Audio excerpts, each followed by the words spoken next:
चलिए दोस्तों, आज असम की एक बड़ी समस्या के बारे में बात करते हैं जो हर साल जून जुलाई के बीच वापस आ जाती है, बांध पानी की। इस समय असम के कई जिले, गांव और शहर पानी में डूब जाते हैं।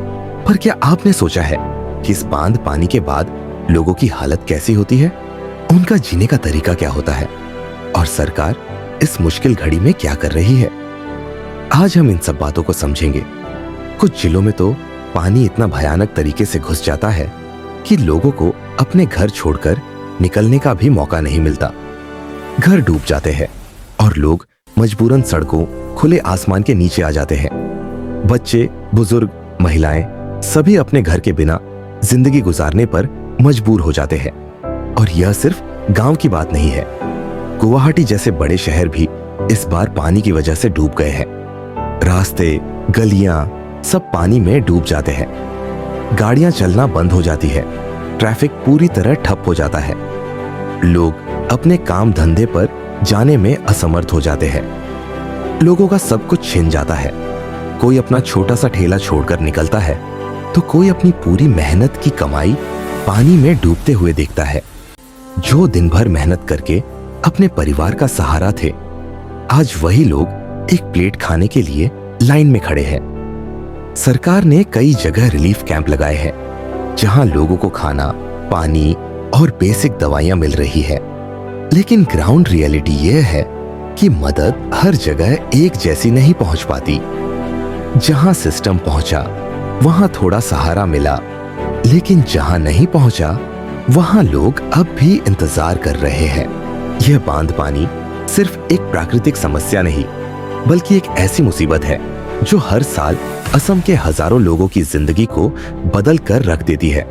इसके बावजूद असम के लोग हर बार हिम्मत दिखाते हैं, एक दूसरे की मदद करते हैं और फिर से अपनी जिंदगी को संभालते हैं। अब बात करते हैं कि इस बांध पानी की वजह से लोगों की जिंदगी में क्या-क्या बदलाव आते हैं। पहली सबसे बड़ी तकलीफ तो पानी का घुसना है, जो घर, खेतों, सड़कों सब कुछ डूबा कर रख देता है। इससे फसल खराब हो जाती है, जिसकी वजह से किसानों की रोजी रोटी चली जाती है।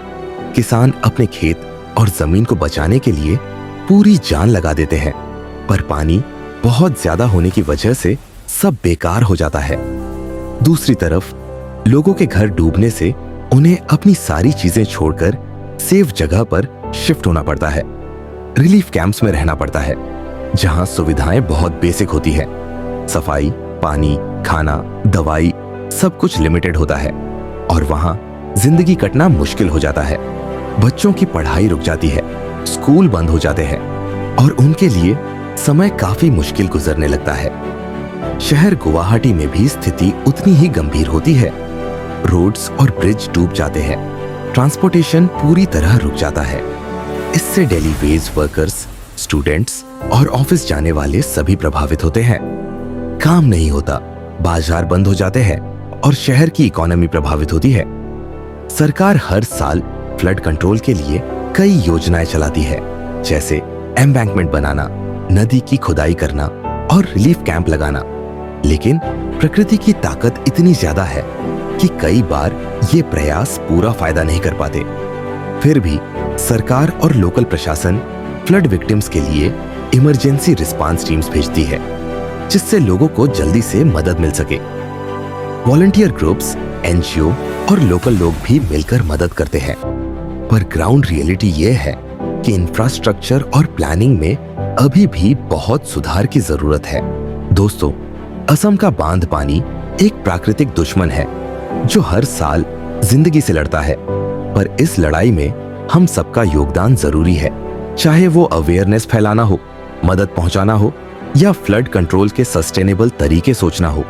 तभी असम की जमीन फिर से हरियाली से भर सकती है, लोग अपने घरों में खुशी से जी सकते हैं और बांध पानी का डर कभी उनकी जिंदगी का हिस्सा न बने।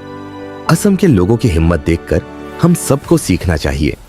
हर साल जो दर्द, जो मुश्किलें उन्होंने झेली है, वो सिर्फ उनकी मजबूती को दिखाती है। अब समय है कि हम सब मिलकर असम के लिए कुछ करें। छोटी छोटी मदद हो या जागरूकता फैलाना, हर कदम जरूरी है। आइए मिलकर इस मिशन का हिस्सा बने और असम को एक बार फिर से फ्लड फ्री और खुशहाल बनाए। मिलते हैं अगले वीडियो में, सिर्फ द कहानी लाइब्रेरी पर।